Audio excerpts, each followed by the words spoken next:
तिलावत मुझसे क्यों इतनी, मैं तो कुरान का दाई हूँ, रसूलुल्लाह का वारिस, सहाबा का सिपाही हूँ, मुझे है कुफर से नफरत। सबसे पहला जो सवाल है, क्या सूरह मुल्क की तिलावत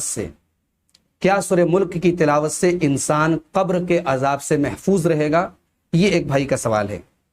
तो देखिए, इस बारे में दो हदीसें आपके सामने पेश करना चाहता हूँ।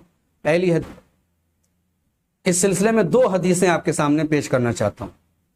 पहली हदीस जो है वो तिरमिजी की 2891 और अबू दाऊद की 1400 1400 नंबर की हदीस है।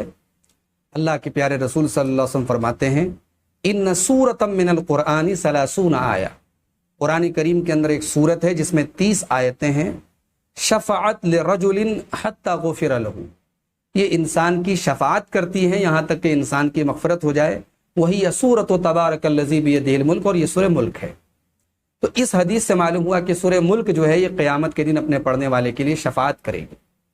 दूसरी हदीस जो मैं पढ़ने जा रहा हूँ वो सही तरगीब व तरहीब, इमाम मुंज़री की जो किताब है उसकी अल्लामा अलबानी ने जो सही और ज़ईफ़ को अलग किया है, तो सही तरगीब में 1475 नंबर के अंदर ये हदीस मौजूद है।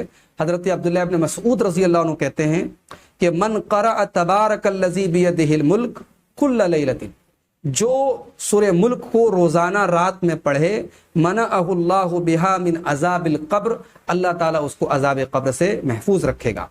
व कुन्ना फ़ी अहद रसूलिल्लाहि सल्लल्लाहु अलैहि वसल्लम नुसम्मीहा अलमानिया, और अल्लाह के रसूल सल्लल्लाहु अलैहि वसल्लम के ज़माने में हम इस सूरत को सूरह मानिया कहते थे, यानी अज़ाब-ए-क़ब्र से बचाने वाली। व इन्नहा फ़ी किताबिल्लाहि सूरतुन मन क़रअ बिहा फ़ी कुल्लि लैलतिन फ़क़द अक्सर व अताबा, इस सूरत को जिसने हर रात पढ़ा तो उसने बहुत अच्छा काम किया, बहुत प्यारा काम किया। तो ये हदीस और इसके पहले की हदीस दोनों को मिला करके ये बात सामने आती है कि सूरह मुल्क की रोज़ाना तिलावत करनी चाहिए, और इंशाअल्लाह इस सूरत की वजह से अल्लाह ताला अज़ाब-ए-क़ब्र से महफूज रखेगा। ये इसकी फजीलत साबित है।